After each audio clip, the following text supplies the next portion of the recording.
हम गुरुदेव भगवान के मुख कमल से सुनेंगे, साथ में फिर विश्लेषण करेंगे। यह कथा में बहुत गहरा रहस्य देगी। जैसे आपको उदाहरण दिया जाता है सत्संग के माध्यम से, एक गांव के बाहर दो साधक साधना कर रहे थे। एक 40 साल से बैठा था, आयु 60 के आसपास हो चुकी थी। दूसरा 4 वर्ष से साधना करने लगा था, वो भी घर त्याग कर बाहर आश्रम बना रखा था। तो बच्चों, वैसे तो साधना दोनों की ही शास्त्र विरुद्ध थी। पिछले संस्कार से प्रेरणा इतनी प्रबल हो जाती है कि आत्मा भगवान की तरफ तड़प जाती है, उसको खोज के लिए निकल पड़ती है और जैसा कोई मार्गदर्शक मिलता है उसी अनुसार अपना सारा जीवन कुर्बान कर देती है। उससे उसको कुछ तप मिल जाता है, बन जाता है और कुछ सिद्धियां आनी शुरू हो जाती हैं।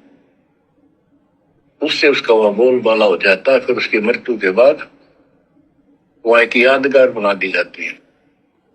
वो नरभाग आप तो नरक में गया, आने वाले उस गांव की कई पीढ़ियों को भी नरक भेजने का सामान तैयार कर गया। क्या कह रहे हैं गुरुदेव भगवान। और इस गूढ़ रहस्य को ना समझकर वर्तमान में 99.99% दुनिया धोखा खा रही है। क्योंकि आज इस पूरी पृथ्वी पर सत भक्ति तो केवल सतगुरु रामपाल जी के भगत कर रहे हैं। बाकी दुनिया तो अनुपासना कर रही है, कोई ब्रह्मा विष्णु महेश की, कोई देवी देवताओं की, कोई अपने गांव नगर खेड़े की, कोई भूत प्रेत की, कोई माता जी की।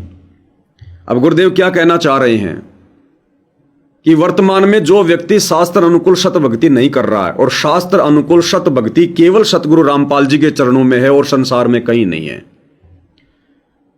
इसके अलावा जो भी व्यक्ति जिसकी भी भक्ति कर रहा है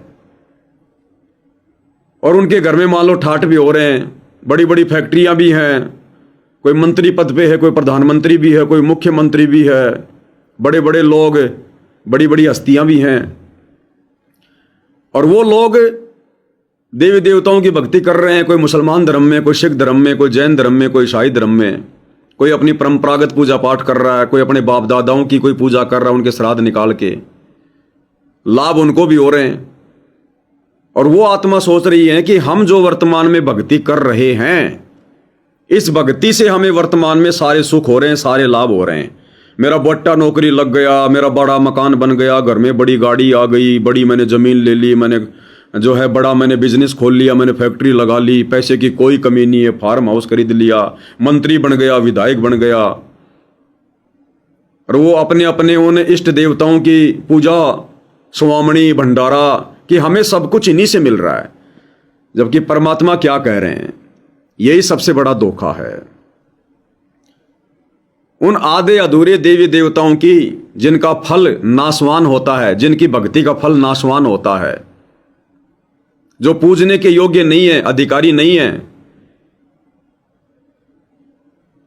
उनकी भक्ति से उन मानने वालों को, उन पुजारियों को, उन भक्तों को वर्तमान में किसी प्रकार का कोई लाभ नहीं हो रहा है। केवल उनकी सोच है कि हम जो भक्ति कर रहे हैं उस भक्ति से हमारे ठाट बाट हो रहे हैं। वो ठाट बाट हो कैसे रहे हैं? आत्मा तो सभी परमात्मा की है, भले आज कोई उनके चरणों में है या नहीं है, भले चाहे कोई किसी भी धर्म और जाति में, किसी भी देश में है। इवन ये देवी देवता, सारे ब्रह्मांडों के जीव, सब कबीर भगवान सतगुरु रामपाल जी की आत्मा, उनके बच्चे हैं। तो जब कभी वो आत्माएं पूर्व जन्म में, जब उनको मनुष्य जन्म था स्त्री या पुरुष का, वो परमात्मा कबीर जी की शरण में रही हैं। सतगुरु रामपाल जी की भक्ति उन्होंने थोड़ी बहुत किसी न किसी जन्म में अवश्य की है। ये प्रथम नाम का जाप, शतनाम का जाप, दान धर्म यज्ञ उन्होंने जरूर किए हैं। उन जन्मों में उस सत भक्ति के प्रतिफल में उनका जो भक्ति धन है वो उनके अकाउंट में जमा हो जाता है। और आगे चलकर जब फिर कभी उनको मनुष्य जन्म मिलता है स्त्री या पुरुष का, और जैसे भी उनके ठाट बाट होते हैं, वो ठाट बाट उनकी पिछले जन्म की भक्ति के कारण होते हैं, जो भक्ति उन्होंने जो है परमात्मा जी की होती है। लेकिन आगे उनको ये तत्व ज्ञान ना होने से, सच्चा गुरु ना मिलने से, वो फिर देखा देखी अपनी उसी जो है परंपरागत पूजा में लग जाते हैं। घर में जन्म लिया, उसने देखा कि बचपन से ही देवी देवताओं की पूजा हो रही है, कोई मंदिर में जा रहा है, कोई मस्जिद में जा रहा है, वो भी बेचारे वही भक्ति करने लग जाते हैं। और जैसे उनके संस्कार आएंगे, उनको क्या मिलना है क्या नहीं मिलना है, उनको गरीब रहना या दुखी रहना है, वो उनके संस्कार से सब कुछ होता है, पिछली भक्ति से। और उनको लगता है कि हम जो भक्ति कर रहे हैं, मेरा परिवार जो भक्ति कर रहा है, इस भक्ति से हमें ठाट हो रहे हैं। उस भक्ति से ठाट नहीं हो रहे। अगर उसी भक्ति से ठाट होने होते जिस भक्ति से आप मान रहे हो कि मेरे घर में फैक्ट्री लग गई, मेरा बेटा नौकरी लग गया, बाकी दुनिया भी, आपका आड़ोसी पाड़ोसी भी वही भक्ति कर रहा है, और वो भक्ति करते करते उनकी दुर्गति हो रही है। आप ये सोच रहे हो कि इन देवताओं की भक्ति करने से मेरे घर में ठाट बाट हो गए, नौकरी लग गया, मैं मंत्री बन गया, तो बाकी दुनिया भी तो वही भक्ति कर रही है। आप जिस धर्म में हैं, जिस समाज में हैं, आपके समाज के लोग भी तो उन्हीं देवताओं की भक्ति कर रहे हैं। मुसलमान समाज के लोग भी तो उन्हीं अल्लाह मौलाओं की भक्ति कर रहे हैं, उन्हीं मजारों को पूज रहे हैं, वो चादर चढ़ा रहे हैं। तो वो सेम भक्ति करते करते बाकी लोगों की दुर्गति क्यों हो रही है? एक मुसलमान तो किसी देश का राष्ट्र अध्यक्ष बन के बैठा है, एक मुसलमान लेके हरी चादर अल्लाह के नाम पे दिए बाबा, अल्लाह के नाम पे दिए बाबा, भक्ति वो भी वही कर रहा है। एक हिंदू श्री ब्रह्मा विष्णु महेश की पूजा कर रहा है, गाड़ी में घूम रहा है, दूसरा हिंदू रेड लाइट पर दिए बाबा 2 रुपए देना बाबा, वो भी तो उन्हीं को पूज रहा है। अपने गले में उनकी फोटो डाल के शनि महाराज का लेके वो धुआं मारता हुआ। एक शनि महाराज का जो पुजारी है वो बड़ी बड़ी फैक्ट्री लगा के बैठा है, दूसरा रेड लाइट पर सारा दिन 10 ग्राम मिट्टी फाक रहा है, उसी शनि महाराज की मूर्ति लेकर धूप बत्ती लगा के 1-1 रुपये मांगता फिर रहा है। तो गुरुदेव हमें कहना यह चाहते हैं कि ये तुम्हारी बहुत बड़ी भ्रमणा है। तुम वर्तमान में सतभक्ति ना करके जो भी भक्ति कर रहे हो, उस भक्ति से तुम्हें कोई लाभ नहीं हो रहा। 0/0। ये तीनों देवता भक्ति के योग्य नहीं है, ये पूजा के योग्य नहीं है। गीता जी अध्याय 7 श्लोक नंबर 12 से 15 में इनको रिजेक्ट कर दिया गया है। ब्रह्मा विष्णु महेश की भक्ति करने वालों को 4 गालियां दी गई है। राक्षस स्वभाव को धारण किए हुए मनुष्यों में नीच दूषित कर्म करने वाले मूर्ख लोग हैं जो तीनों देवताओं की भक्ति करते हैं, रजगुण ब्रह्मा, सतोगुण विष्णु, तमोगुण शंकर। जब ब्रह्मा विष्णु महेश को रिजेक्ट कर दिया तो बाकी फिर ये नीचे के देवी देवता क्या है? फिर ये तो ऑटोमेटिक रिजेक्ट हो गए। तो वो भाई बहन अपने पूर्व जन्म की भक्ति को वर्तमान में खा रहे हैं, नष्ट कर रहे हैं, बर्बाद कर रहे हैं, और सत भक्ति वो कर नहीं रहे, क्योंकि सत भक्ति केवल सतगुरु रामपाल जी के पास है। तो उनका भक्ति धन धीरे धीरे धीरे धीरे खत्म होता जा रहा है, और एक दिन ऐसा आएगा वो बिल्कुल 0/0 हो जाएंगे। और अब वो समय आ चुका है 0/0 होने का, क्योंकि ये भक्ति युग है, परमात्मा धरती पर है। अब गुरुदेव का वचन है कि यदि वो लोग जो आज हमें आसमान में उड़ते हुए दिखाई दे रहे हैं, एक से एक, वो धनवान, वो पैसे वाला, वो मंत्री संतरी, बिजनेसमैन, आने वाले कुछ ही समय में जो आज हम भक्तों को आसमान में उड़ते दिखाई दे रहे हैं, जो सत भक्ति नहीं कर रहे, गुरुदेव कह रहे हैं मैं आपको उन्हें मिट्टी में मिलता हुआ दिखा दूंगा, मिट्टी में मिलता हुआ। और आज हम भाई बहन जो शास्त्र अनुकूल सत भक्ति सतगुरु से लेकर कर रहे हैं, आप और हमें परमात्मा कह रहे हैं कि तुम्हें आकाश में उड़ता हुआ दिखा दूंगा, आकाश में उड़ता हुआ। इतना डिफरेंस, इतना अंतर चंद समय में 2028 के आसपास युग परिवर्तन के दौरान ये ऑटोमेटिक होगा। सतगुरु का वचन है। साध वचन पलटे नहीं, पलट जाए ब्रह्मांड। अगर सतगुरु की ये वाणी फैल हो गई तो कोई भक्ति नहीं करेगा, ये अवश्य होके रहेगा। तो वो दोनों भगत, एक 40 साल से भक्ति कर रहा था, एक 4 साल से भक्ति कर रहा था, वो डले ढो रहे थे। उस समय वो शास्त्र विरुद्ध साधना कर रहे थे।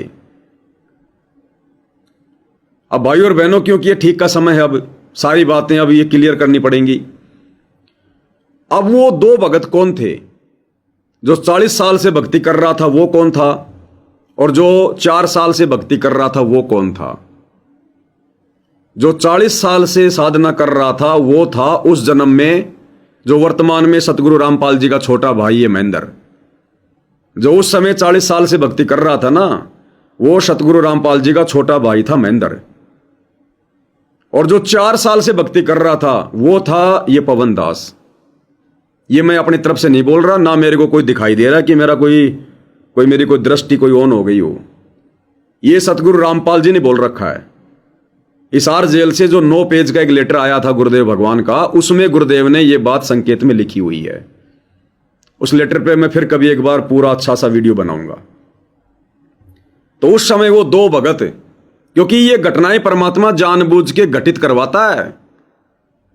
देखो, आज से पहले जितनी बार भी परमात्मा धरती पर आए हैं उन्होंने सत्संग नहीं किए। हम उनको सत्संग नहीं कह सकते। ज्ञान तो दिया करते थे परमात्मा। सत्संग का क्या मतलब होता है? जिसमें पूर्ण सत्य हो। तो पूर्ण सत्य बात तो सृष्टि रचना के विषय में, शतलोक के विषय में परमात्मा ने आज से पहले कभी किसी को बताई नहीं। धर्मदास मेरी लाख दुहाई, मूल ज्ञान कहीं बाहर ना जाई। तो जब मूल ज्ञान ही नहीं दिया तो फिर सत्संग कहां हो गया? आधा दोरा ज्ञान कोई सत्संग थोड़ी होता है। तो सतयुग, त्रेता, द्वापर और कलयुग का प्रथम चरण परमात्मा ने सत्संग किए नहीं। परमात्मा ने घटनाओं को जन्म दे देकर उदाहरण पेश करके मालिक ने आप और हम कलयुग की पिछली पीढ़ी वालों के लिए सत्संग तैयार किए। आज यदि गुरुदेव पूर्व समय में, उन युगों में यदि उन घटनाओं को जन्म ना देते, सतयुग में आए गुरुदेव, फिर उसके बाद में त्रेता में आए। अगर त्रेता में गुरुदेव इंद्रमती का उदाहरण, रावण का उदाहरण, विभीषण का, मंदोदरी का, चंद्र विजय भाट का, नल और नील का, अगर परमात्मा इन घटनाओं को जन्म ना देते तो आज आप और हमें क्या सुनाते? हमें कैसे विश्वास होता? फिर द्वापर में आए परमात्मा, पांडवों का यज्ञ सफल करना, सुदर्शन को अपनी शरण में लेना और तरह तरह की लीलाएं करना। अगर परमात्मा उन घटनाओं को जन्म नहीं देते, अगर वो सत्संग तैयार नहीं करते, तो आज आप और हम क्या सुनते? परमात्मा क्या सुनाते? फिर 650 साल पहले परमात्मा जी आए, सिकंदर लोदी को शरण में लिया, पंडित रामानंद जी को लिया, सर्वानंद को लिया, मीराबाई को लिया, अर्जुन सर्जुन को लिया, वीर सिंह बघेल को लिया, बिजली खान पठान को लिया। तरह तरह की जो घटनाएं परमात्मा ने घटित की, काशी में परमात्मा ने भंडारा किया। आज वही तो सारी कथाएं गुरुदेव हमें सत्संगों में सुना रहे हैं। अगर गुरुदेव उन कथाओं को उस समय जन्म ना देते तो आज और आप हमें क्या सुनाते? तो सोचो, उस समय जब वो घटनाएं घटित नहीं हुई थी, गुरुदेव उनको क्या सुनाया करते थे? तो आज से पहले गुरुदेव ने सत्संग नहीं किए, केवल हल्का फुल्का ज्ञान दिया। सत्संग तो आज कर रहे हैं आप और हमारे लिए।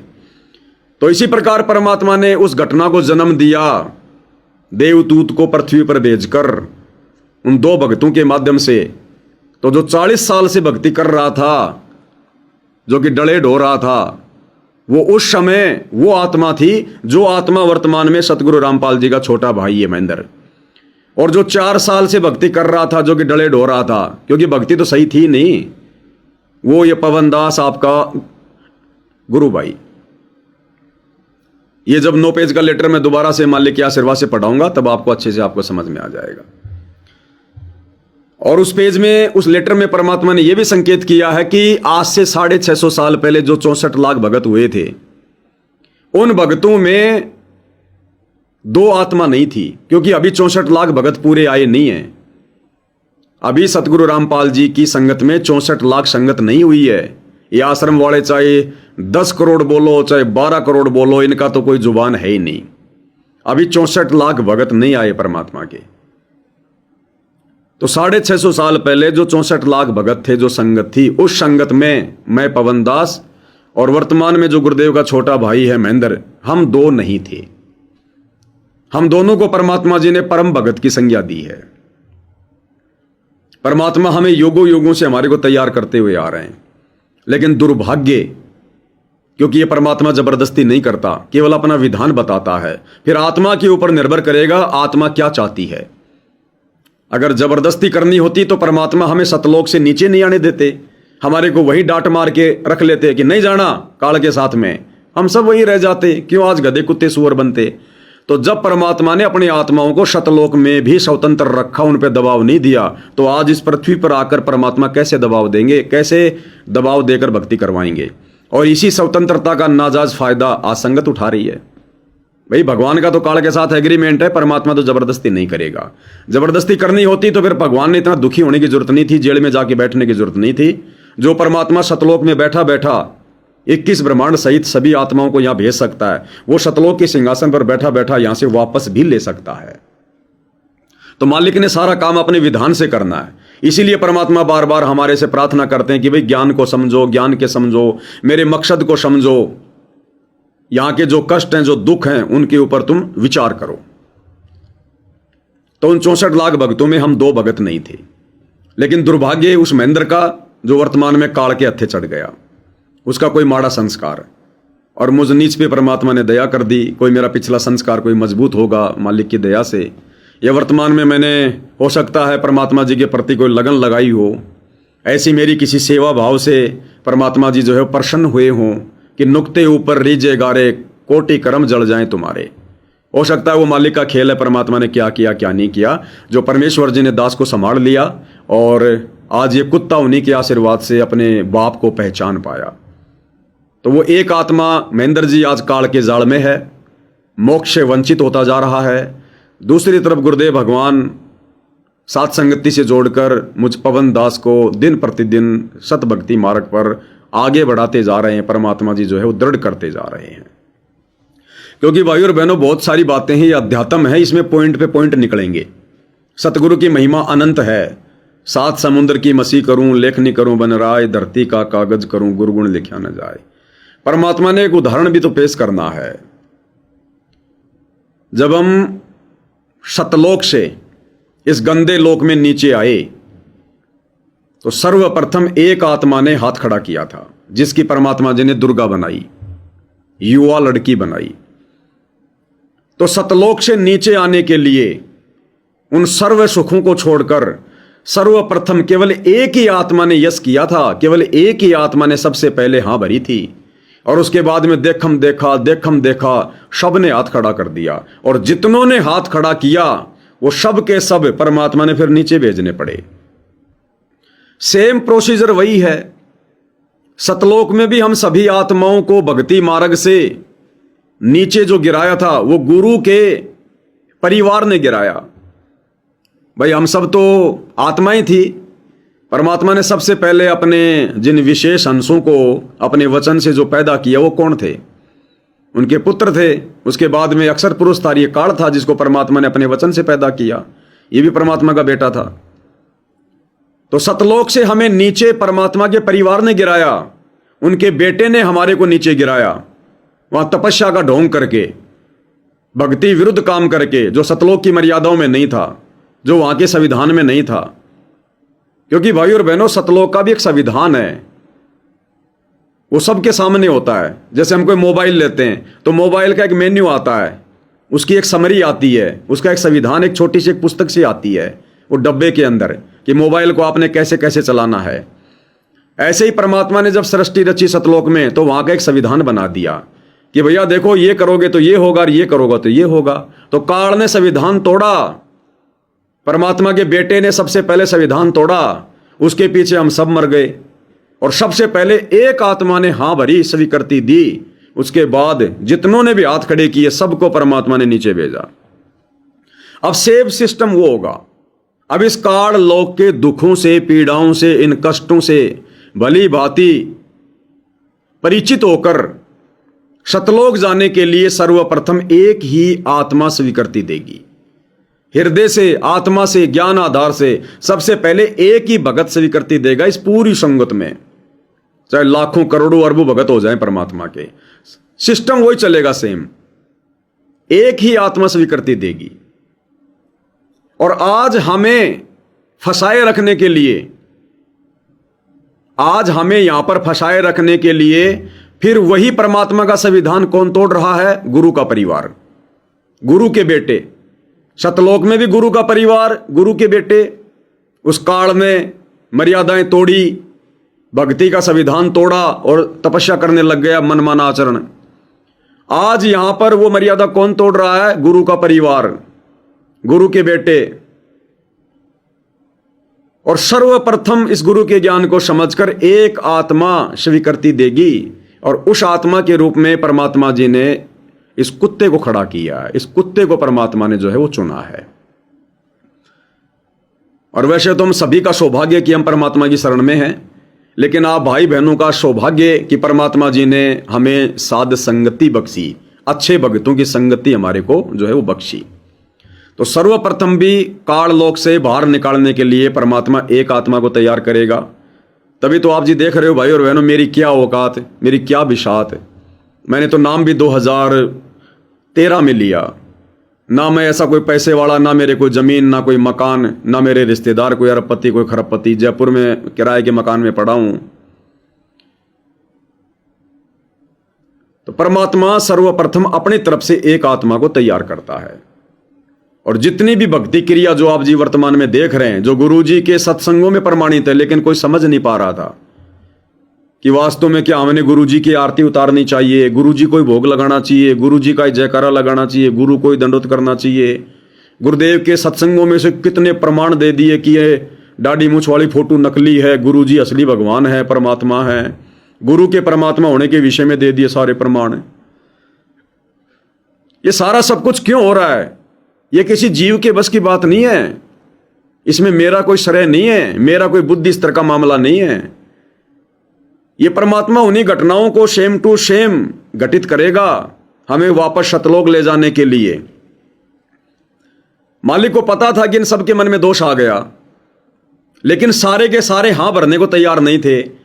इसलिए परमात्मा ने जानबूझकर एक आत्मा के अंदर ये प्रेरणा की कि बेटा हाथ खड़ा कर दे, ताकि ये बाकी भी हाथ खड़ा कर दें। इसी प्रकार अब आत्माओं की सतलोक जाने की जिज्ञासा है, लेकिन कोई समझ नहीं पा रहा, पूरा विश्वास नहीं हो पा रहा अपने गुरु पर कि गुरु कोई परमात्मा माने तो कैसे माने, फिर क्या करें उनकी मेहर प्राप्त करने के लिए, उनको रिझाने के लिए हम क्या क्या करें। चाह सब रहे थे, लेकिन विधि का पता नहीं था। मैं भी उसी लाइन में था। तो परमात्मा ने मुझे पकड़कर, जैसे वहां पर उस एक आत्मा को परमात्मा ने सबसे पहले प्रेरणा करके हाथ खड़ा जो है वो करवाया।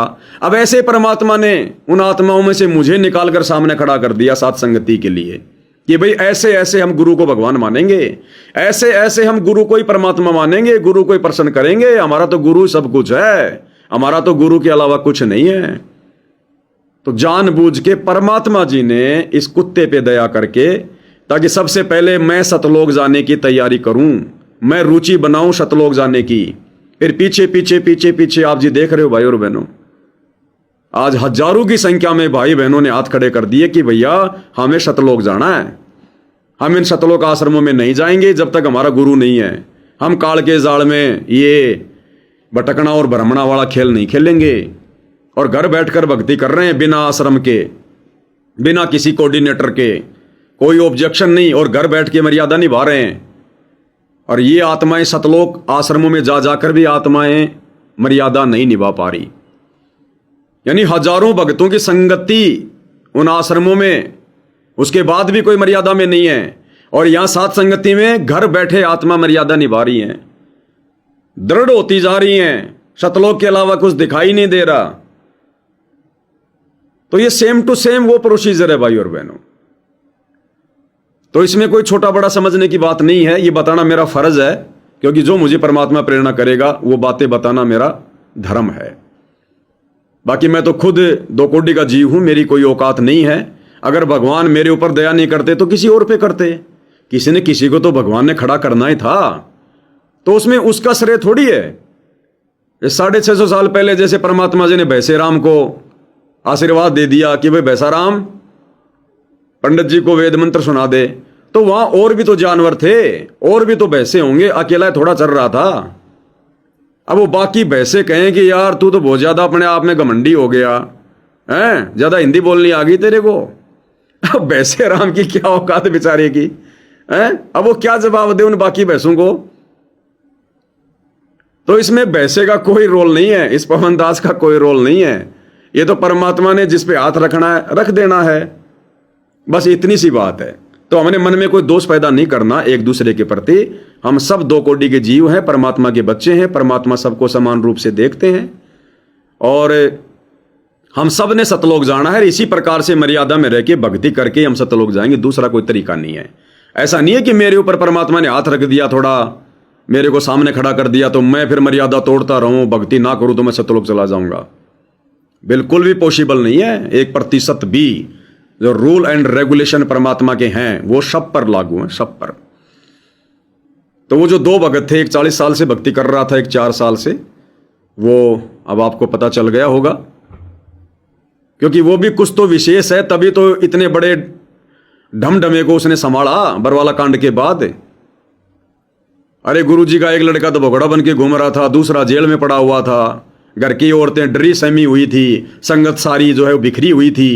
तो परमात्मा ने कहीं न कहीं उस महेंद्र को खड़ा किया, उसको निमित्त बनाया, क्योंकि संगत बेटा बेटी पे ज्यादा विश्वास करती है, भाई बंधुओं पे ज्यादा विश्वास करती है।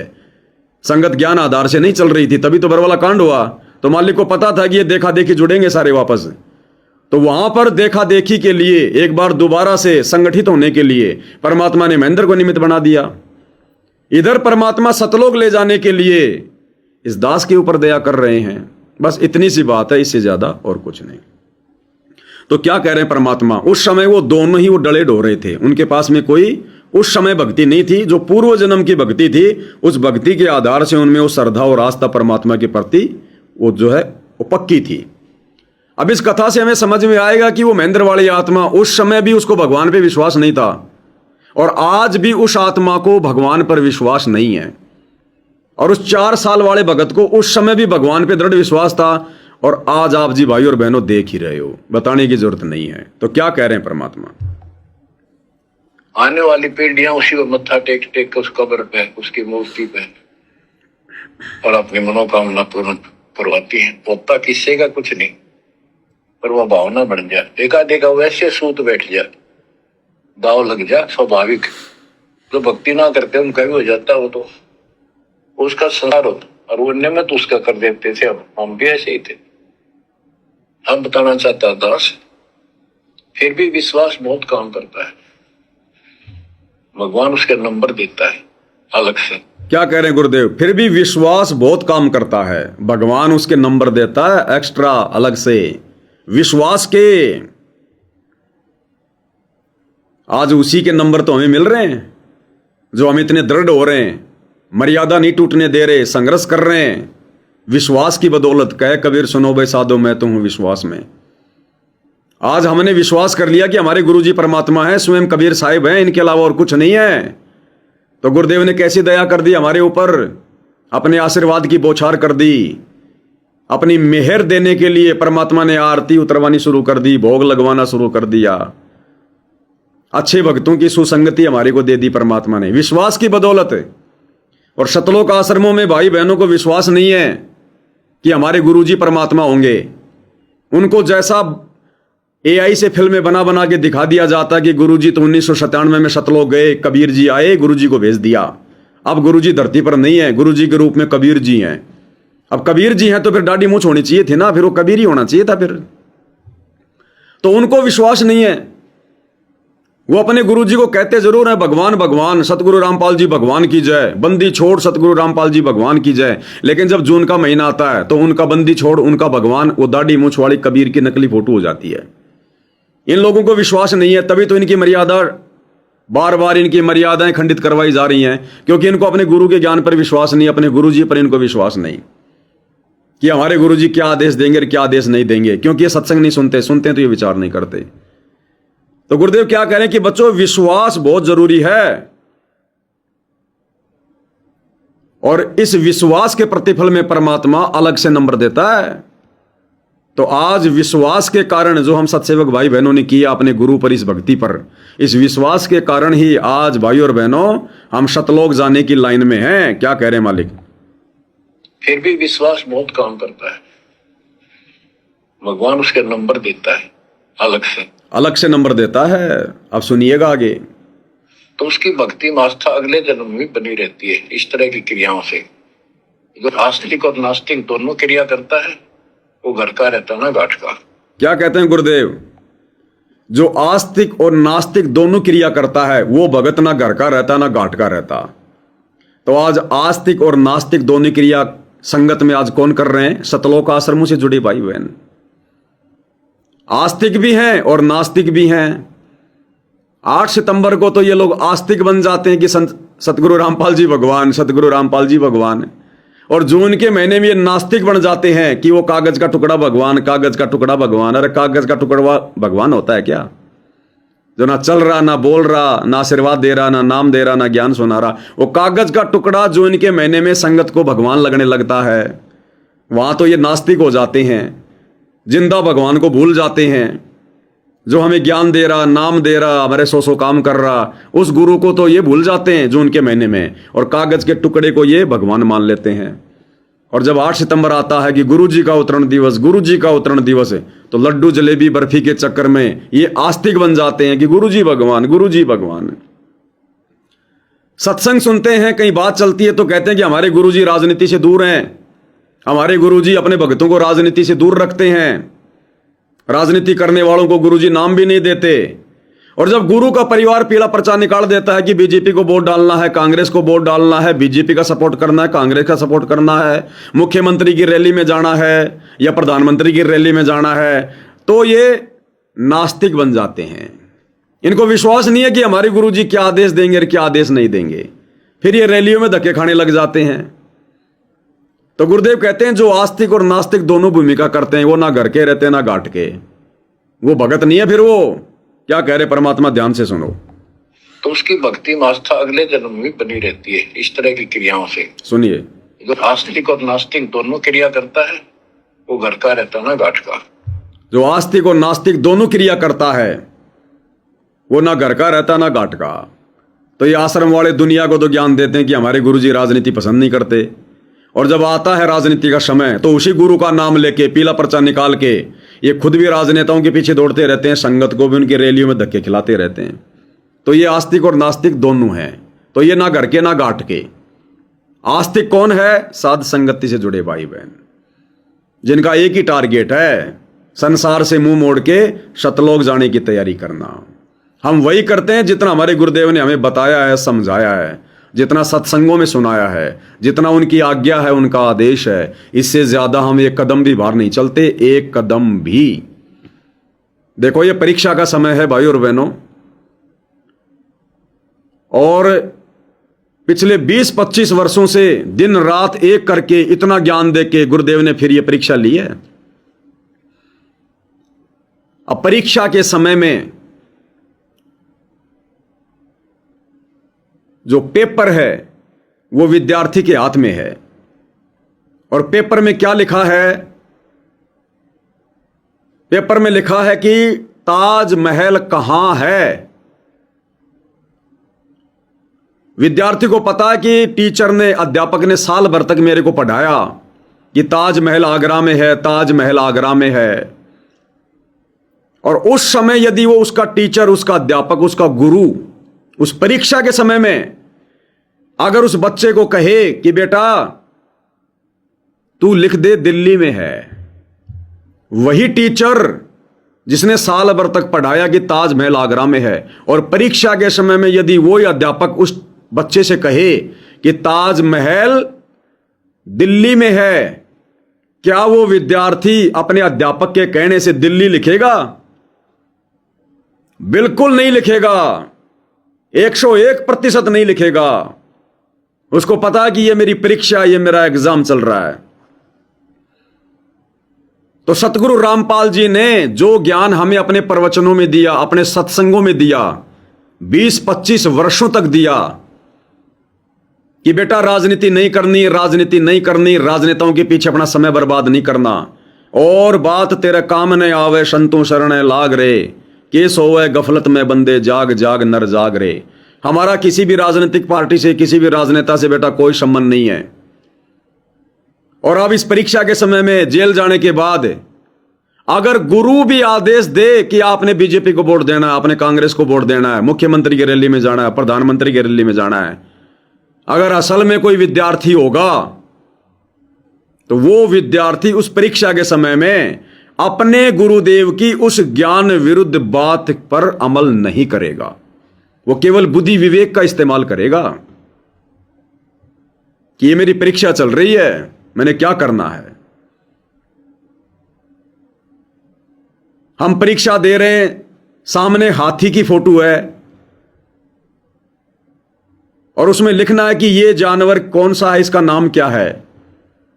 और वही विद्यार्थी जो हमें साल भर तक दिखा दिखा के वो हाथी का चित्र और ये कहा करता था कि ये एलिफेंट है, ये एलिफेंट है, ये हाथी है, हाथी है।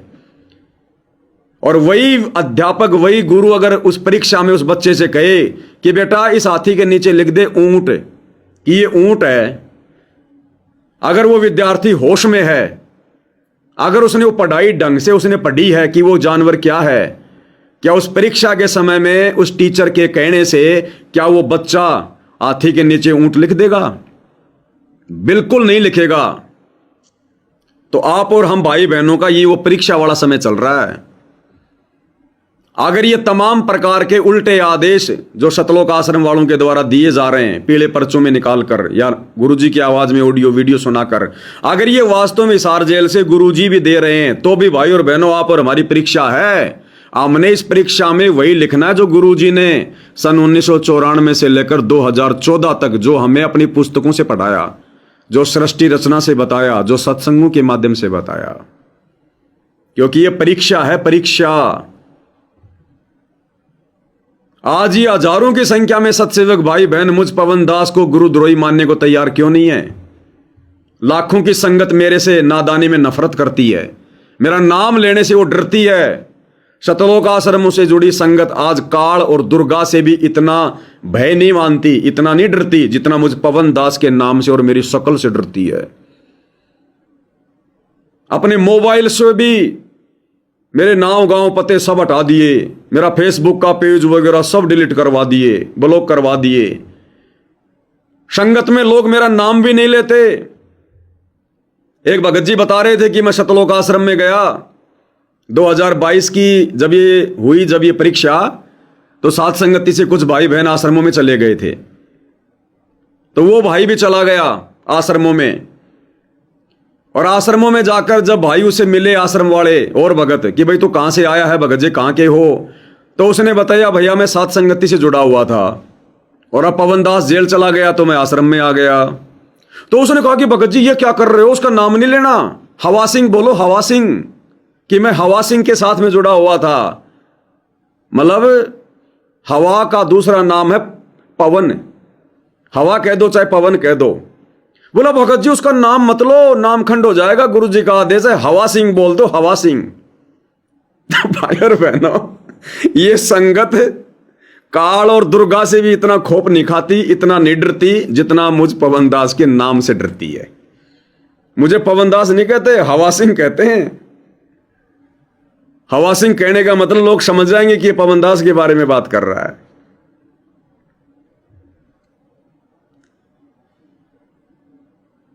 ये हाल हो गया। क्या मुद्दा चल रहा था अपना, बात दिमाग से निकल गई। हां, तो परीक्षा के समय में आज हजारों भगत भाई बहन जो साथ संगति से जुड़े हैं, आज वो मुझे गुरुद्रोही क्यों नहीं मानते?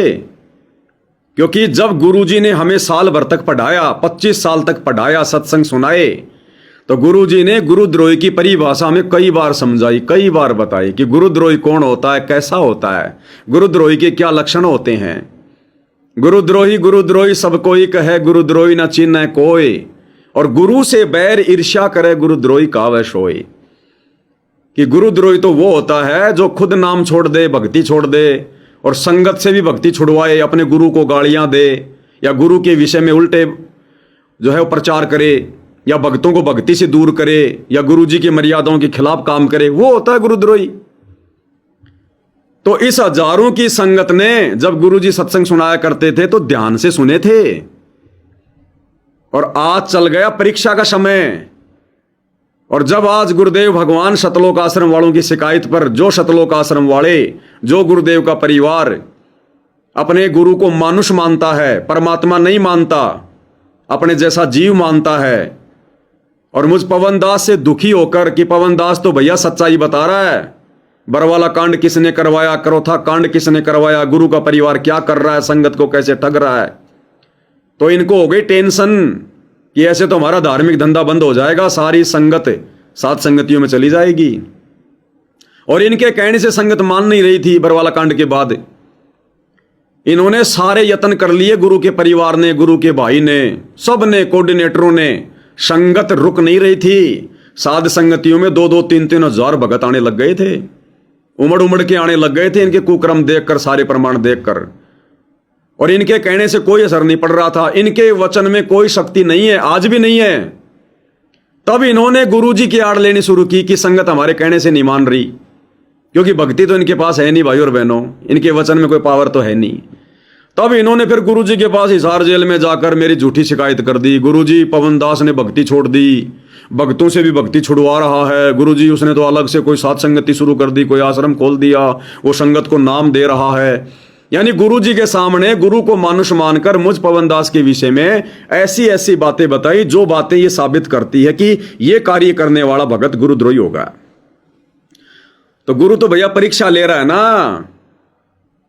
तो गुरु ने कहा कि ठीक है भाई, देखो मैं तो जेल में बैठा हूं, मेरे को तो पता नहीं बाहर क्या चल रहा है, तुम बता रहे हो तो ठीक है भाई। अगर वो इस प्रकार से भक्ति छोड़ के मेरे भक्तों को गुमराह कर रहा है, ऐसे ऐसे कर रहा है, तो भाई वो तो गुरुद्रोही हो गया, फिर वो मेरा भगत नहीं, मेरा शिष्य नहीं। इस बात को बाहर आकर इन लोगों ने संगत में पारित कर दिया कि गुरुजी का आदेश आ गया, पवन गुरुद्रोही, पवन गुरुद्रोही। गुरुजी ने पवन को गुरुद्रोही घोषित कर दिया। अब ये संगत की परीक्षा थी भाई, गुरु ने ज्ञान दिया तो परीक्षा भी ठोक के लेगा। अरे सन 1994 से लेकर 2014 तक समागम के दौरान जो गुरुजी हर संडे को खीर खिलाया करते थे, वो फोकट में खिला रहे थे क्या? परीक्षा भी दबा के लेगा। अगर खीर अगर खिला के खिलाइए, अगर दबा के खिलाइए तो परीक्षा भी दबा के लेगा। अपनी रातें काली करके, दिन का चैन खोकर, लोगों से गालियां खा खा के गुरु ने 25 साल तक पहले ज्ञान दिया है, अब परीक्षा भी ठोक के लेगा। तो इन लोगों ने संगत में यह कर दिया जी, पवन गुरुद्रोही हो गया, गुरुजी का आदेश आ गया, देखो गुरुजी की ऑडियो आ गई। अब गुरुजी तो ऑडियो वीडियो में वही बोलेंगे ना जो आश्रम वालों ने मेरे प्रति गुरुजी को, जो आम व्यक्ति मानकर जो उनको बहलाया है, उनको फुसलाया है, क्योंकि ये जीव मानते हैं गुरुजी को कि हमारे कहने से गुरुजी मान जाएंगे। गुरुजी को क्या पता बाहर क्या हो रहा है। इसलिए गुरुजी मुझ पवन दास के विषय में वर्तमान में इस परीक्षा के समय में, वे तो अंतर्यामी है, जानी जान है, सब कुछ है। मुझ कुत्ते को भी खड़ा करके सेवा उन्होंने दी है, आशीर्वाद उन्हीं का है। लेकिन परीक्षा चल रही है भाई, अपने परिवार के कहने पर कि ये कितना नीचे और गिर सकते हैं, कितना ये मुझे मानुष मानकर और ये झूठी सीधी शिकायतें ये लेके आएंगे। उस आधार से गुरुजी ने कह दिया, ऑडियो वीडियो में कह रहे हैं कि पवन गुरुद्रोही है, मैंने गुरुद्रोही घोषित कर दिया। नो डाउट, हमें तो पता है सारे खेल का, इसलिए हमारे मन में कोई दोष नहीं हमारे गुरुजी के प्रति, और दोष नहीं है तो आगे से आगे बढ़ रहे हैं। तो इस प्रकार से इन्होंने मेरे को गुरुद्रोही घोषित करवा दिया और संगत में बात फैला दी गई। अब जिन्होंने गुरुदेव के सत्संग ध्यान से नहीं सुने थे, जैसे आपने अभी एक वीडियो में देखा, नित्य नियम चल रहा है, संगत रजाई ओढ़ के सो रही है, ऐसे ही जो लोग जिस समय गुरुजी आश्रमों में थे, गुरुजी सत्संग किया करते थे, उस समय जो लोग इधर उधर की बातें किया करते थे, राजनीति की बातें करते थे, अपने बच्चों के रिश्ते की बातें करते थे, ध्यान नहीं दिया करते थे, नींद के लटके झटके लिया करते थे, अब आज उनको कैसे समझ में आएगा कि गुरुद्रोही क्या होता है? ये सामने जो फोटो है, हाथी है, ऊंट है, अब उनको कैसे समझ में आएगा? लेकिन उन आत्माओं को समझ में आ गए जिन्होंने पढ़ाई ढंग से पढ़ी। अब उनको समझ में आ गया भैया, गुरुजी ने तो गुरुद्रोही की ये परिभाषा बताई है। अब गुरुद्रोही की परिभाषा में भैया पवन दास तो आसपास भी फिट नहीं होता, आसपास भी। ये तो हाथी लिखना पड़ेगा, ऊंट कैसे लिख दें? ये तो भगत ही लिखना पड़ेगा, गुरुद्रोही कैसे लिख दें? तो ये हमारी परीक्षा चल रही है भाई और बहनों, ये परीक्षा चल रही है। अगर मैं गुरुद्रोही हूं तो सारे सत्सेवक भाई बहन भी गुरुद्रोही हो गए, क्योंकि जाहिर सी बात हम वही करते हैं जो हमारे गुरुदेव भगवान ने हमारे को बताया। तो आज तुम गुरुमुखी सतलोक आश्रम वालों से भक्ति मार्ग में इतने आगे क्यों? गुरु को जानने में, पहचानने में आज हम समझदारी क्यों दिखा रहे हैं? तुम क्यों नहीं दिखा रहे? तुम तो गुरुमुखी हो। हम तो राजनेताओं की रैलियों में धक्के नहीं खा रहे, तुम तो गुरुमुखी हो, तुम क्यों धक्के खा रहे हो? तुम क्यों परशुराम की जयंती में, अयोध्या के भंडारे में, कबीर की जयंती में, लोगों के मकान बनवाने में तुम क्यों बेगार कर रहे हो? तुम क्यों धक्के खा रहे हो? तुम तो ज्ञानी हो, तुम तो गुरुमुखी हो।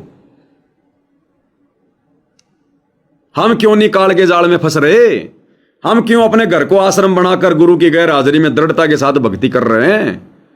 हमारे ऊपर गुरुजी कोई चोट क्यों नहीं पड़ने दे रहे? ये सत्सेवक क्यों नहीं मर रहे एक्सीडेंट में, बीमारियों से? तुम आए दिन एक्सीडेंट में मर रहे आश्रमों में आते जाते समय। तुम्हारे घर घर में लड़ाई झगड़ा, सारनाम तक लेने के बाद सत्सेवकों में शांति क्यों है? आज मर्यादा सत्सेवक क्यों निभा रहे हैं? गुरुद्रोही होकर, तुम गुरुमुखी होकर सारी मर्यादा तोड़ते हो। तो ये परीक्षा चल रही है भाई और बहनों, और ये परीक्षा उस समय उन दोनों आत्माओं की, क्योंकि परमात्मा ने उन घटनाओं के माध्यम से उदाहरण पेश करना था। तो देवदूत ऊपर से आता और उन दोनों भक्तों से रोजाना मिलता और भक्ति की बातें करता। एक देवदूत आया करता था ऊपर से, विष्णु जी के लोक से, और वो आकर के उन दोनों भक्तों से काफी देर तक चर्चा परमात्मा की करता था। प्रश्न करते रहते थे, भगवान ठीक है, वहां की व्यवस्था कैसी है? तो वो दोनों, ये देवदूत दोनों भक्तों के पास घंटों बैठकर जाया करता था। देवदूत से भगवान ने पूछा भी, विष्णु ने, कहा जाता है? ये ऐसे ऐसे आपके भगत हैं, बहुत गजब के, कुर्बान हाथ के लिए तो उस गांव में, और मैं वहां बैठ रहता हूँ कुछ देर जाके, आपके ऊपर तो कुर्बान है। तो भगवान बोले, विष्णु जी बोले, भगत तो एक है, एक तो वैसे टाइम पास करे। देवदूत बोला, जी वो होगा जो 40 साल से आपके लिए कुर्बान अगर छोड़ के आया हो। तो भगवान बोले, ना, दूसरा कि 4 साल से बैठा वो भगत है, उसको मुझ पर विश्वास है और बड़े पर को विश्वास नहीं है। क्या कहा परमात्मा जी ने विष्णु रूप में सतगुरु रामपाल जी ने कि देवदूत उनमें भगत तो एक है, एक तो ऐसे डले ढोरा है। तो देवदूत ने सोचा कि भाई वो होगा परम भगत जो 40 साल से भक्ति कर रहा है, लंबी लंबी दाढ़ी मूछ वाला, और वो दूसरा तो अभी नया नया लगा है। तो बोला भगवान वो होगा जो 40 साल से लग रहा है। तो परमात्मा ने कहा कि नहीं, वो तो डले ढोरा डले, उसको विश्वास नहीं है, वो केवल तुझे भक्ति की वो क्रिया करता हुआ दिखाई दे रहा है टाइम टू टाइम, उसको अंदर से विश्वास नहीं है, अंदर से वो थोता है, थोता, केले के पेड़ की तरह। देवदूत को बात जमी नहीं। तो परमात्मा ने कहा कि देवदूत तुझे मेरी बात पर विश्वास नहीं है क्या? उसने कहा कि भगवान ऐसी बात नहीं है, आप जो कह रहे हो सत्य कह रहे हो, लेकिन मेरी बुद्धि छोटी है भगवान, आपके संकेतों को मैं नीच कैसे समझ पाऊं। अब भाई और बहनों, देवदूत ने उसको किस आधार से परम भगत मान रखा था? उसकी बातें सुन के, जो लंबी चौड़ी बातें किया करता था, उसकी वो दाढ़ी वाड़ी देख के, उसकी मूछ वास देख के कि भाई ये तो परम भगत है, 40 साल से देखो भगवान की भक्ति कर रहा है। ज्ञान आधार से नहीं मान रहा था देवदूत, विश्वास आधार से नहीं देख पा रहा था, बाहरी आवरण को देखकर। अब जैसे गुरुदेव ने एक सत्संग में बताया कि एक सत्संग में श्रद्धालु जाया करते थे और उसमें 2-3 महात्मा रहा करते थे, और संगत क्या करती थी, एक महात्मा के पास में ज्यादा बैठा करती थी, ज्यादा उसको चढ़ावा चढ़ाया करती थी, ज्यादा उसको दंडोत किया करती थी।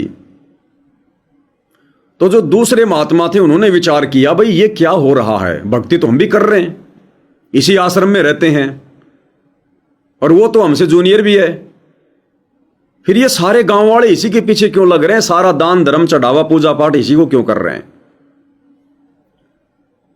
तो उसको पता चला, उसके रीजन का क्या पता चला कि भाई ये सबसे पहले उठ के नहा धो के और ये अपनी पूजा पाठ करता है। और गांव वालों ने पहचान कर रही थी कि बाहर जिसका लंगोट गीला होगा, जिसका लंगोट, पहले लंगोटी पहना करते थे, कि जिसका लंगोट गीला होगा और बाहर टंगा हुआ होगा, वो हाथ लगा के देख लिया करते थे सूखा है कि ये गीला है। तो वो गांव वाले ये पहचान कर लेते थे कि ये महात्मा एक नंबर का है, ये सबसे जल्दी उठता है, नहाता है, फिर अपनी साधना करता है। तो इस आधार से उस लंगोट को देखकर, वो गांव वाले को ज्ञानवान को देखकर नहीं, लंगोट को देखकर, और उसी के पीछे लग जाते थे कि ये ज्ञानी महात्मा है, सारा चढ़ावा उसी को चढ़ा देते थे। तो जो दूसरा था उसने क्या किया, ये बात है ठीक।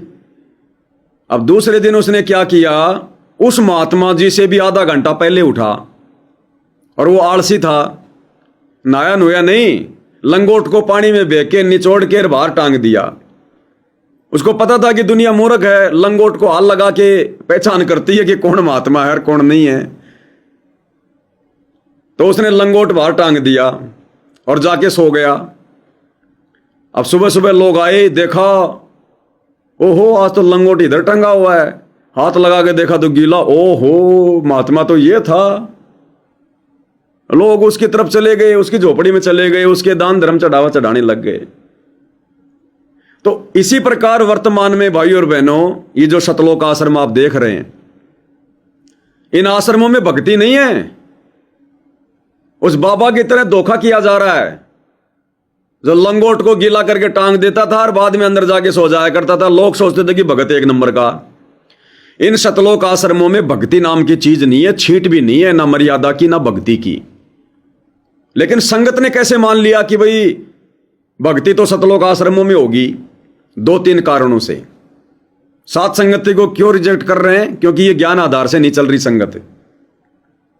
जैसे वो गांव वाले देखा देखी में लंगोट को आधार बना के वो परम भगत मान रहे थे ना, ऐसे ही वर्तमान में संगत ने ज्ञान को आधार ना बना के और इन आश्रमों को देख के मान लिया कि भाई यहां गुरु जी का आशीर्वाद है, इन आश्रमों में भक्ति है। देखो कितने बड़े बड़े आश्रम खोल दिए, विश्व का सबसे बड़ा आश्रम। और आप जितने भी उन आश्रमों में जाने वाले बाहर के व्यक्तियों के इंटरव्यू सुनेंगे, कोई नेता के, उन नेताओं से एक ही बात पूछी जाती है, सर आपको यहां का माहौल कैसा लगा? सर आप यहां की साफ सफाई के विषय में क्या कहेंगे? क्योंकि आश्रम वाले भी, इनको पता है कि यहां भक्ति नहीं है, ज्ञान आधार नहीं है, मर्यादा नहीं है। सवाल भी ये खुद आश्रम वाले लोगों से यही करते हैं कि सर आपको यहां का माहौल कैसा लगा, सर आपको यहां की साफ सफाई कैसी लगी? और वो लोग भी यही कहेंगे, अगर उनसे यह भी पूछा जाए ना, सर आप शतलोक आश्रम में आए, आपने यहां पर सब कुछ देखा, आपने विजिट किया, सर आप क्या कहेंगे आश्रम के विषय में? तो पूरा आश्रम घूमने के बाद में, खाना वाना खाने के बाद में, वो नेता क्या बोलेगा? सबसे पहली बात, मुझे यहां की साफ सफाई बहुत अच्छी लगी। अरे गधे आदमी, अरे आश्रम में आके सबसे पहले ज्ञान देखना चाहिए कि महात्मा जी का ज्ञान कैसा है। मुझे महात्मा जी का सत्संग सुनाओ, मुझे यहां की साफ सफाई बहुत अच्छी लगी, मुझे यहां के भंडारे की व्यवस्था बहुत अच्छी लगी। अरे पेट भरने आया था क्या? आश्रम में तो आत्मा की खुराक लेने के लिए आते हैं लोग, सत्संग सुनने के लिए। मुझे यहां का खाना बहुत अच्छा लगा, भंडारे की व्यवस्था बहुत अच्छी लगी।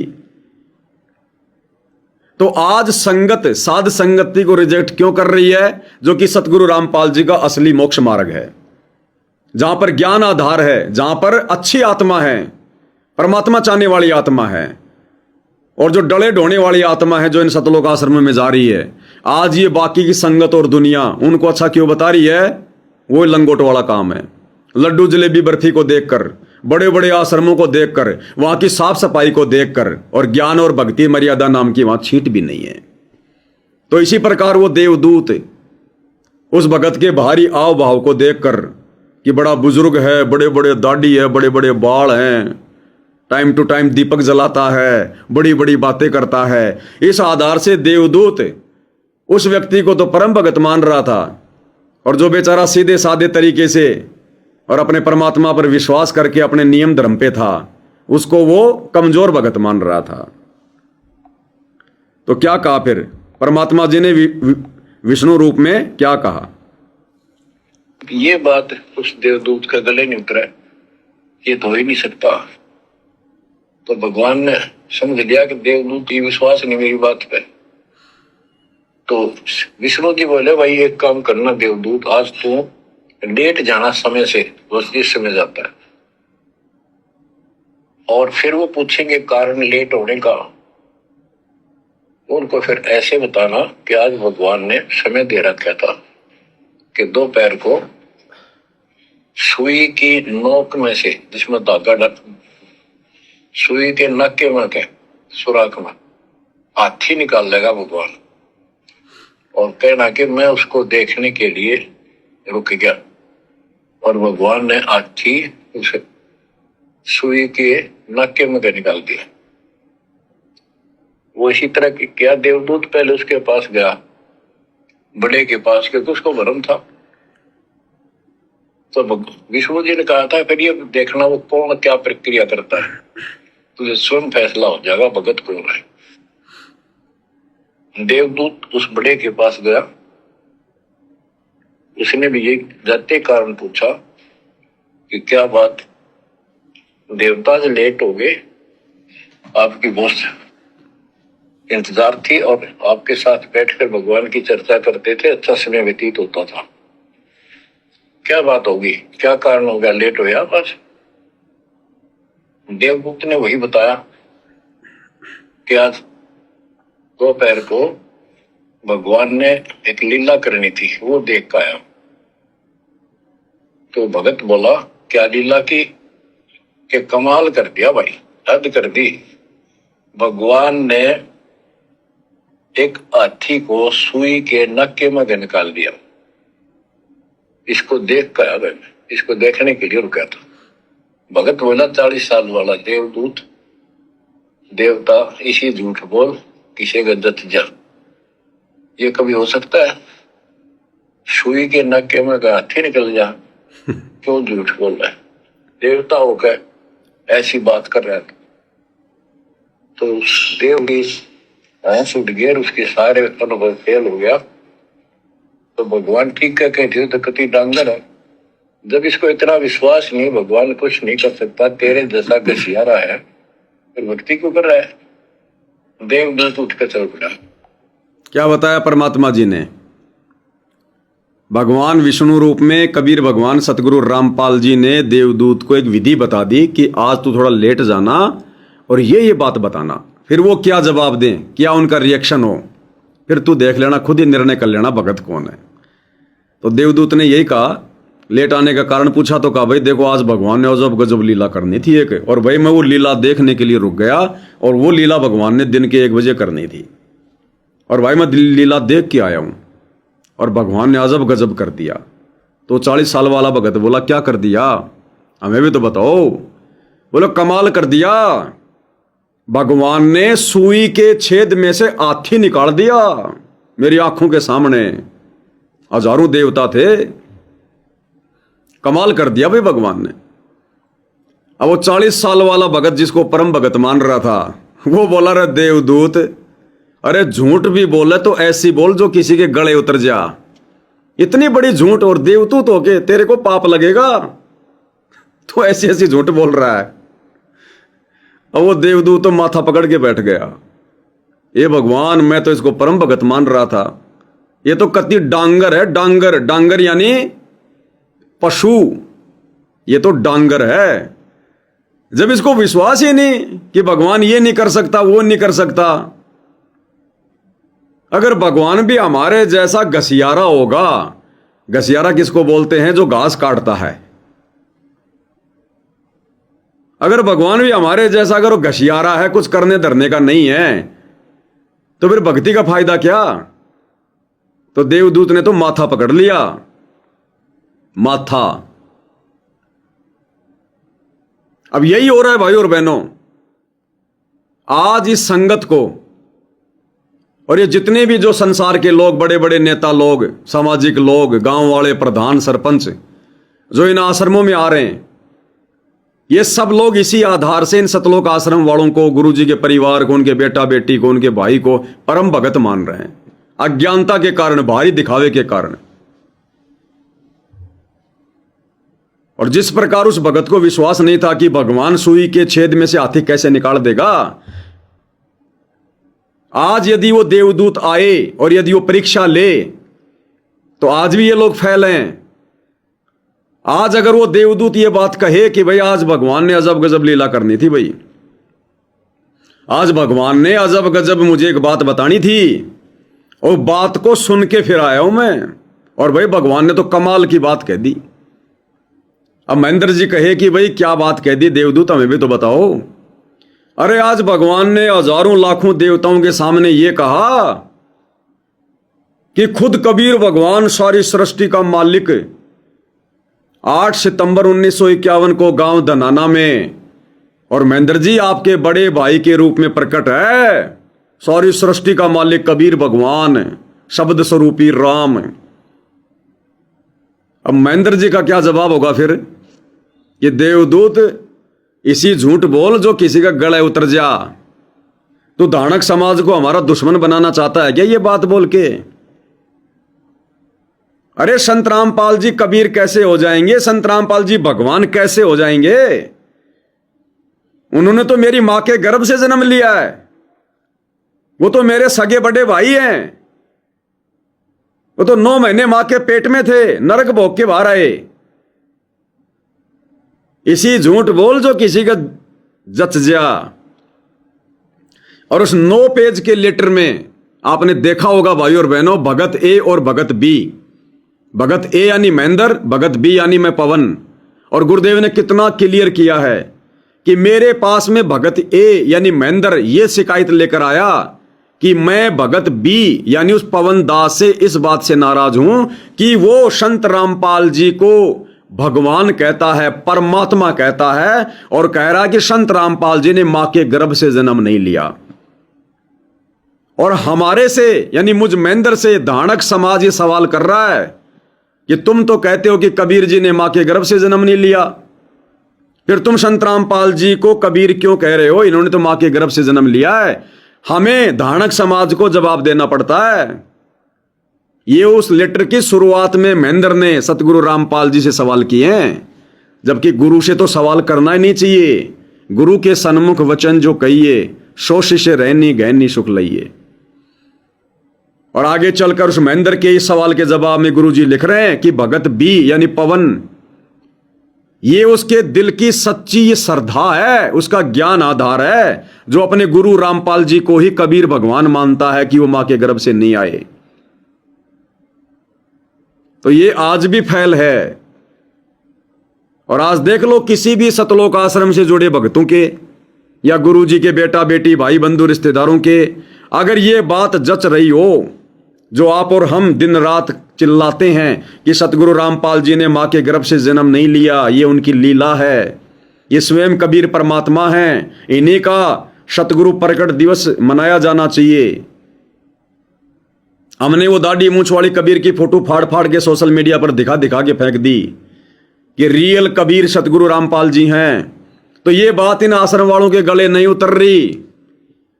ये आज भी हमारे विरोध में है इस बात को लेकर कि संत रामपाल जी 8 सितंबर 1951 को कबीर भगवान के रूप में नहीं है। वो तो कबीर जी के द्वारा भेजी गई एक आत्मा थी, उनके हंस थे, उनके परम हंस थे।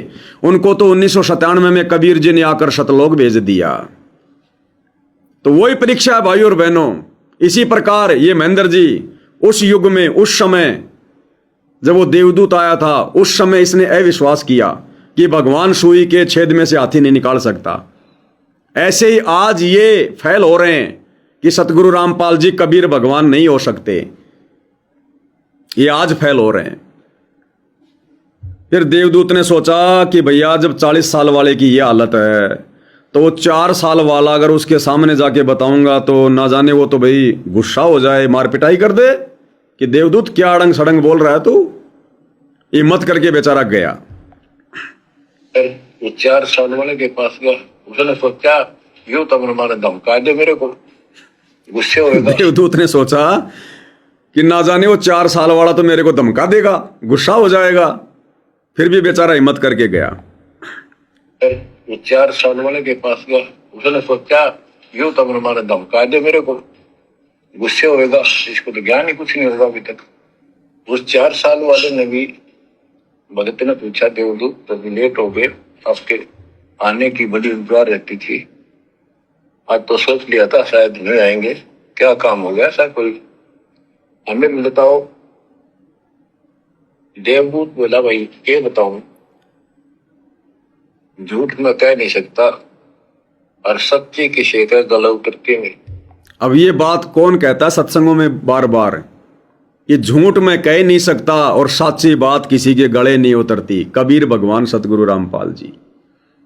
तो देवदूत के रूप में भी सारा खेल परमात्मा ही खेल रहे थे, क्योंकि मालिक ने उन घटनाओं को जन्म देना था, सत्संग तैयार करने थे परमात्मा ने आज आप और हम कलयुग की पिछली पीढ़ी वालों के लिए, कि झूठ मैं कह ही नहीं सकता और सच यहां मानने को कोई तैयार नहीं है।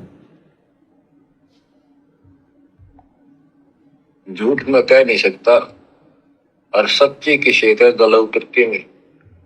भगत बोला बताओ तो सही क्या बात है। क्या दोपहर को भगवान ने एक लीला करनी थी, मैं उसको देखने के लिए रुक गया। क्या लीला थी? देवदूत बोला सुई के नाके में गए भगवान ने हाथी निकालना था। भगत बोला फिर क्या हो गया? क्यों निकाल दिया, कमाल कर दिया। बोला बस भगवान ने निकाल दे, सारी पृथ्वी ने धरती न सुई के नाके में गए, आप हाथी में आश्चर्य कर रहे हो। तो देवदूत ने सीने से लगा दिया उस बालक को। तो बोला धन्य तेरे माता पिता जिससे जन्म हुआ। भक्ति कर विश्वास नहीं तो खाक भक्ति है वो। कह कबीर सुनो भी साधो मैं तो हूं विश्वास में। क्या कह रहे हैं परमात्मा जी? 4 साल वाले भगत को डरते डरते ये बात बताई गई कि कहीं ये मेरे को धमका ना दे, गुस्से में ना हो जाए। तो उसने कहा कि जी बताओ तो सही बात क्या है, क्या लीला कर दी ऐसी भगवान ने, हमें भी तो सुनाओ। बोला भाई आज भगवान ने सुई के छेद में से, सुई के नाके में से हाथी निकाल दिया, अजब कर दिया। तो 4 साल वाले भगत ने कहा कि ये कौन सा अजब कर दिया, ये भी कोई कमाल की बात हो गई। हाथी छोड़ भगवान निकाल दे सुई के छेद में से सारी धरती को, हाथी सौदा ही क्या है। उसी समय देवदूत ने उस भगत को अपने सीने से लगा लिया, प्रेम दिया और कहा धन्य तेरे माता पिता जिनसे तेरा जन्म हुआ। अरे भक्ति कर रहा और विश्वास नहीं, 2 आने की भक्ति नहीं उसकी। भक्ति करे बिन भाव रे सो कोने का जा, कह कबीर सुनो भाई साधो मैं तो हूं विश्वास में। तो ये खेल भाई और बहनों सेम टू सेम वर्तमान में हो रहा है। इस परीक्षा के समय में सेम टू सेम वही घटना घटित हो रही है। और इस समय गुरु को परमात्मा मानने को लेकर, गुरु को परमात्मा मानने को लेकर संगत में द्वंद्व छिड़ा हुआ है, और दूसरा गुरुद्रोही की परिभाषा को लेकर। और दोनों ही बातों में ये सतलोक आश्रम वाले विकेट पर विकेट गिराते जा रहे हैं, फेल होते जा रहे हैं। ये दोनों बातें इनके गले नहीं उतर रही, इनकी समझ में नहीं आ रहा कि ये खेल क्या चल रहा है। गुरुजी ने क्यों पवनदास को गुरुद्रोही कह दिया, किस आधार से कह दिया, जबकि आश्रम वालों को भी पता है। ये जो 90 डिग्री वाले जो प्रवीण जी थे, आजकल जो थोड़ा साइलेंट मूड में आ गए, इन्होंने जो 2-4 वीडियो बनाए थे, उस समय ये सतलोक आश्रम वाले उसके पास जाया करते थे उसको चुप करने के लिए कि भैया वीडियो मत बना, तेरे को जो भी चाहिए ले ले, वीडियो मत बना। तो जब वहां पर मेरी बात होती थी, मेरी बात जब वहां पर होती थी, एक बार ये राज कपूर और ये रामउतार राणा, ये दोनों गए उसके पास में उसको समझाने के लिए कि भाई आप वीडियो मत बनाओ, आपको क्या चाहिए बताओ, कोई मकान बनवाना है, कोई आपको कोई कोऑर्डिनेटर बनाना है, आपको क्या चाहिए। फिर मेरी बात चल गई, इन्होंने कहा कि आप तो उस पवन के चक्कर में आ गए, फलाना है, दिखना है। तो उसने कहा कि यहां पे पवन दास की तो कोई बात ही नहीं हो रही। फिर उस 90 डिग्री वाले ने मुझ दास को बताया, फोन पे बात हुई, बाद में सारी बातें उन्होंने मुझे बताई और कहा कि भगत जी और रामउतार राणा, राज कपूर भी ये कह रहे थे कि पवन दास है तो बहुत अच्छी आत्मा, पवन दास बहुत अच्छी आत्मा है, लेकिन गुरुजी ने उसको गुरुद्रोही घोषित कर दिया। नालायको, तुमने तो करवा दिया, अपनी तरफ से थोड़ी कर दिया गुरुजी ने, तुम लोगों ने तो करवा दिया झूठी शिकायतें करवा के। तो आत्मा भाई और बहनों इनकी भी नहीं मानती, मान ही नहीं सकती। इनको भी पता कि पवन दास 1 नंबर का आदमी है। जब कजोड़ भगत जी 2022 में परीक्षा हुई, जब ये सतलोक आश्रम सोजत में जाने लगे, तो वहां एक बार इनकी महेंद्र जी से मुलाकात हो गई, क्योंकि ये सतलोक आश्रम वाले जब कजोड़ जी जाते थे तो थोड़ा उनको महत्व दिया करते थे कि भाई 100-150 भक्तों को तोड़ के ले आए तो इनको थोड़ा सा विशेष महत्व देने लगे। ये पवन दास से दूर हो गई संगत धीरे धीरे। तो महेंद्र जी के पास में सारे बैठे हुए थे, बात चल गई ऐसी। तो कजोड़ जी ने पूछ लिया कि फिर ये पवन दास का क्या मसला है। तो महेंद्र जी ने कहा कि पवन है तो बहुत अच्छी आत्मा, बहुत अच्छा भगत है, लेकिन गुरुजी ने उसको गुरुद्रोही घोषित कर रखा है। लेकिन गुरुजी ने गुरुद्रोही घोषित कर दिया। अरे नालायकों, जब तुम्हारे अनुसार तुम्हें पक्का विश्वास है कि मेरे को गुरुजी ने गुरुद्रोही घोषित कर दिया, फिर तुम मेरे को अच्छी आत्मा क्यों बता रहे हो? तुम्हें अपने गुरु के वचन पे विश्वास नहीं है क्या? फिर अगर गुरु ने कह दिया कि पवन गुरुद्रोही, फिर भी कह रहे हैं कि पवन अच्छी आत्मा है, तो ये ना घर के ना घाट के भाई और बहनों, ये ना नास्तिक ना ये आस्तिक, ये धोबी के कुत्ते के बराबर हैं ये शतलोक आश्रम वाले। ये हालत है इनकी। इनको पता है अंदर से कि सात संगति सही चल रही है, याम आश्रम वाले सही चल रहे हैं, लेकिन अब ये फंस गए पूरी तरह से। इनको काल ने इस कदर फंसा दिया मकड़ी के जाल में, जैसे कोई जानवर कोई फंस जाता ना, कोई मक्खी मच्छर वगैरह, फिर वो निकल नहीं सकता, हाथ पैर ही मारता रहेगा और आके मकड़ी फिर उसको अपना भोजन बना लेगी। तो इस काल के द्वारा बुने गए जाल में ये सतलोक आश्रम वाले इस कदर फंस चुके हैं। ये ना आस्तिक ना ये नास्तिक, ये धोबी के घाट वाली इनकी स्थिति हो गई, धोबी के कुत्ते वाली। आत्मा जो इनकी कहती है कि वो भगत बहुत अच्छा है, सही कर रहा है, जो कर रहा वो मार्ग वही है, लेकिन इनके स्वार्थ ने, इनकी मनमानियों ने, इनके बुरे संस्कारों ने जबरदस्ती मेरी झूठी शिकायतें ले जाकर गुरुजी से मुझे गुरुद्रोही घोषित करवा दिया। अब ये मानने को तैयार नहीं है, क्योंकि अब इनके संस्कार हो गए खत्म, काल बैठ गए इनकी बुद्धि पे। अब इनमें आ गई मान बढ़ाई, राग द्वेष ईर्ष्या।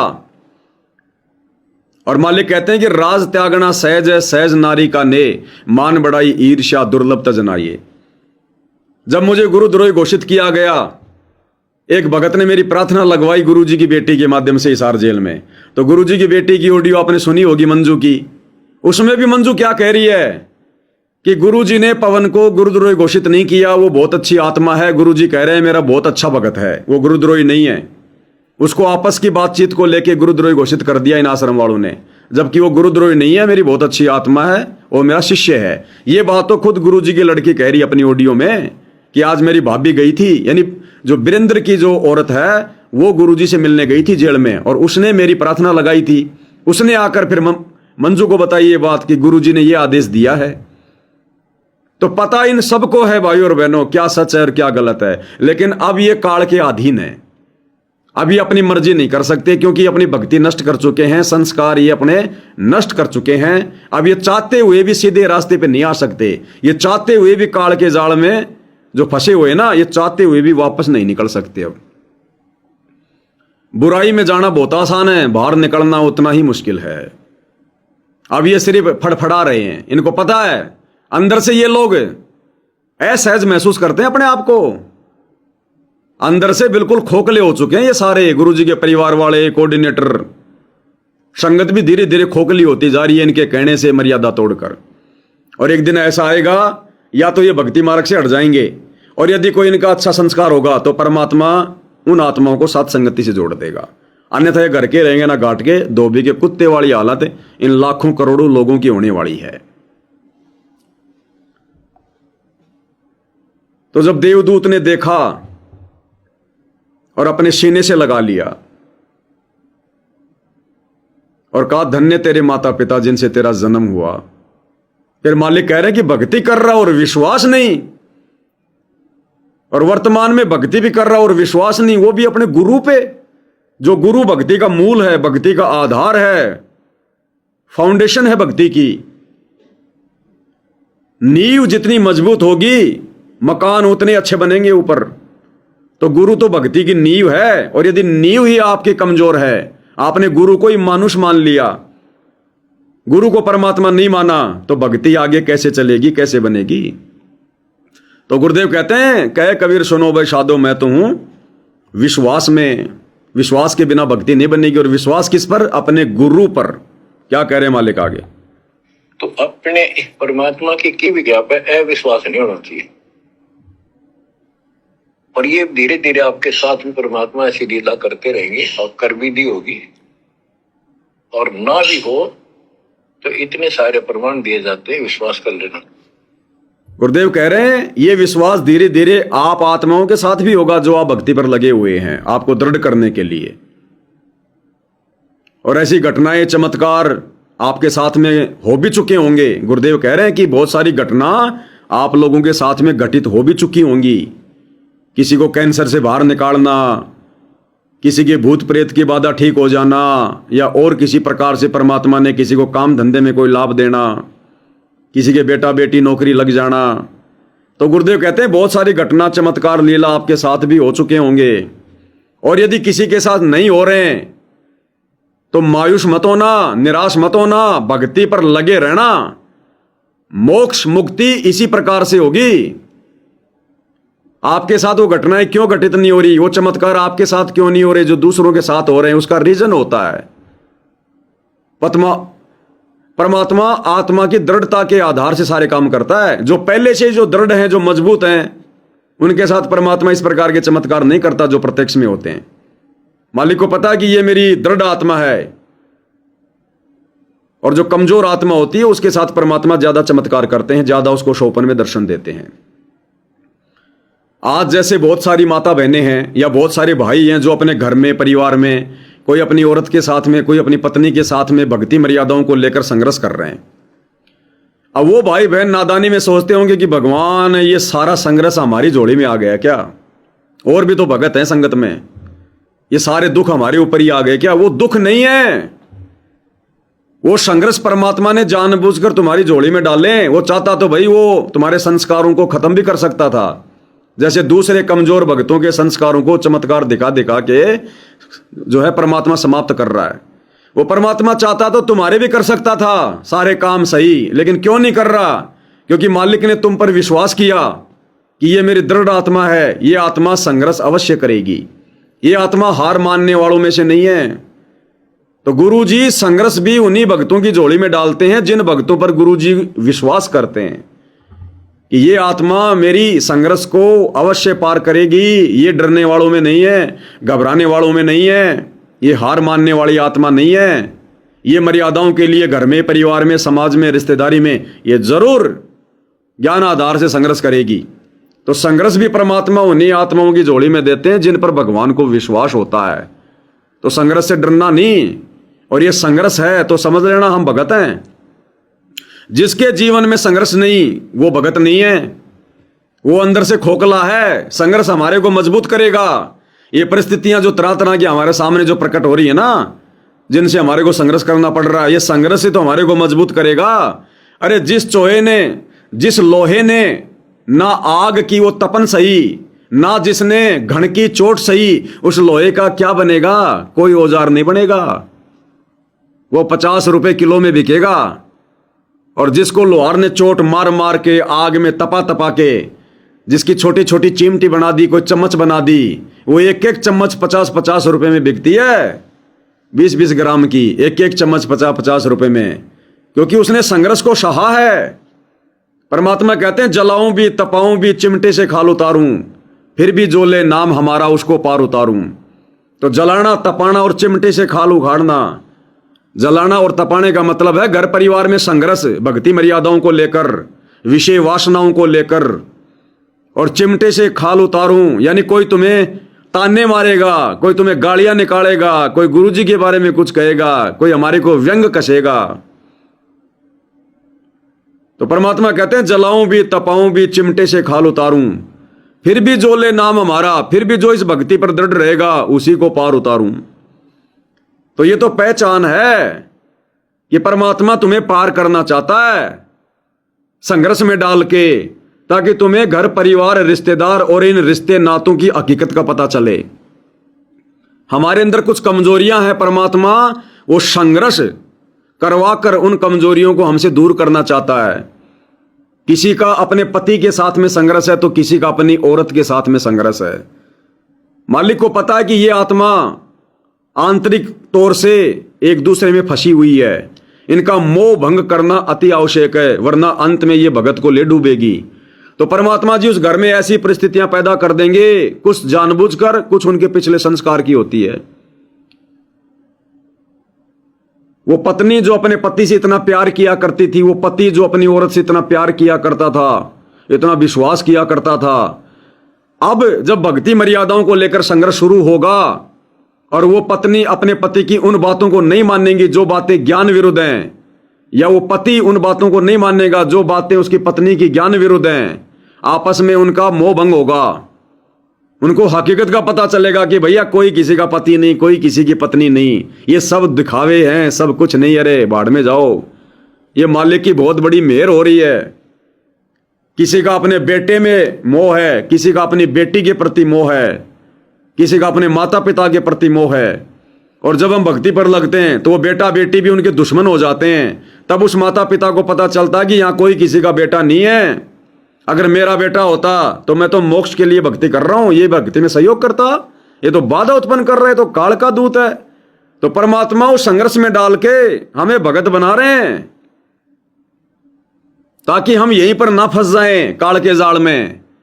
तो हमने तो खुश होना चाहिए कि परमात्मा संघर्ष दिए रहना, यदि आपकी मर्जी है तो संघर्ष दिए रहना, लेकिन गुरुदेव एक अर्ज है, आप एक पल के लिए भी दूर ना हो जाना। कितना ही संघर्ष दे दो भगवान, लेकिन संघर्ष को सहन करने की हिम्मत भी आप ही दोगे।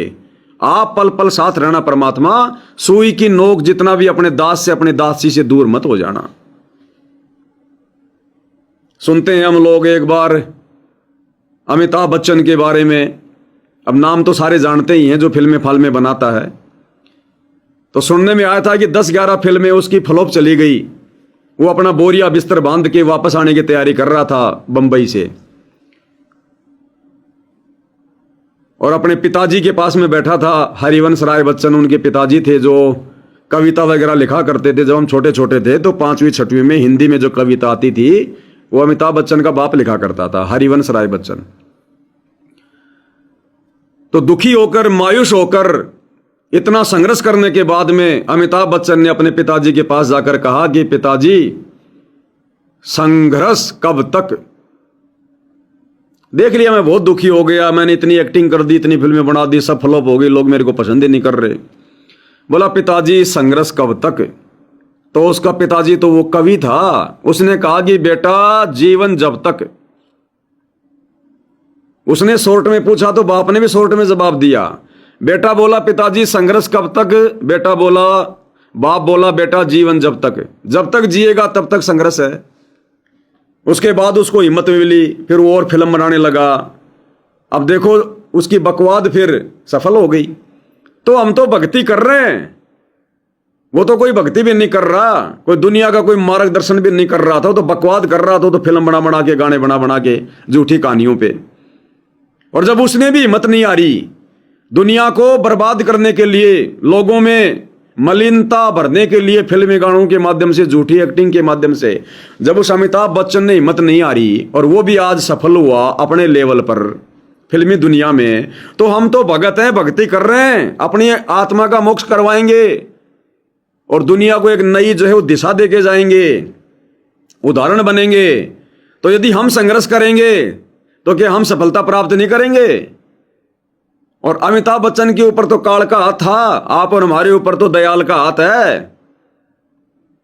तो हम कैसे हिम्मत हार सकते हैं भक्ति मार्ग पर, जब बकवाद करने के लिए ये बॉलीवुड वाले लोग, इन्होंने हिम्मत नहीं आ रही। तो संघर्ष तो परमात्मा भगवान आत्माओं की झोली में डालता है, अरे गहरे भक्तों की झोली में परमात्मा संघर्ष नहीं डालता। वो अंत में फिसल जाएंगे, जरा सी कोई समस्या आएगी, कोई परेशानी आएगी, वो भगत जिन्होंने संघर्ष नहीं किया, जिन्होंने संघर्ष नहीं देखा, वो भगत कभी भी डगमग हो जाएंगे, फिसल जाएंगे। और जिन्होंने चोट खाई है ना, अच्छे से जलाऊं भी, तपाऊं भी, चिमटे से खाल उतारूं, उनका देखना। जब ऐसी कोई बात आएगी एक झटके में साइड में कर देंगे, छोड़ रहे कुछ नहीं, भगवान चाहिए, परमात्मा चाहिए, बहुत देख ली दुनियादारी, ये पति पत्नी बेटा बेटी कुछ नहीं है, हाँ परमात्मा संभालेगा, कोई बात नहीं भाई, घर छोड़ो चाहे जग छोड़ो, चाहे रूठो ये संसारा हो, कौन सुनेगा मेरी काल लोक में, जब गुरु रूठ गया हमारा हो। वो इतना दृढ़ हो जाएगा, एक तरफ हो जाएगा, संसार एक तरफ और वो भगत एक तरफ, क्योंकि भगवान ने उसे संघर्ष करवाया। तो रोना धोना नहीं है, मेरा पति नहीं मानता, मेरी पत्नी नहीं मानती, मेरे माता पिता, मेरे सास ससुर घर छोड़ के भागे, ये किया वो किया। अरे भगवान पर विश्वास है, संघर्ष करेंगे तो क्या परमात्मा दया नहीं करेगा? जब काल का रिमोट हमारे गुरुजी के हाथ में है तो ये तो हैं ही क्या, ये मेंढक के बच्चे। रावण जैसों को, हिरण्यकश्यप जैसों को, कंस जैसों को परमात्मा ने सीधा कर दिया। इन बरसाती मेंढकों की क्या औकात है? किसी के पति की, किसी की पत्नी की, किसी के माता पिता की, किसी के सास ससुर की। अगर हम यदि दृढ़ हैं तो ऐसे परमात्मा धीरे धीरे भगत के फिर निकट आता है। तो गुरुदेव कहते हैं इस प्रकार की घटनाएं, चमत्कार आपके जीवन में भी घटी होंगी, और जिसके जीवन में नहीं घटी हैं तो वो भक्ति करता रहे, मोक्ष इसी प्रकार से मिलेगा। क्या कह रहे हैं? अभी परमात्मा ऐसी लीला करते रहेंगे और कर भी दी होगी, और ना भी हो तो इतने सारे प्रमाण दिए जाते हैं, विश्वास कर लेना। तो गुरुदेव कह रहे हैं विश्वास करना तरीका यही है, परमात्मा की भक्ति से दूर ना होना। परमात्मा की भक्ति से दूर ना होना।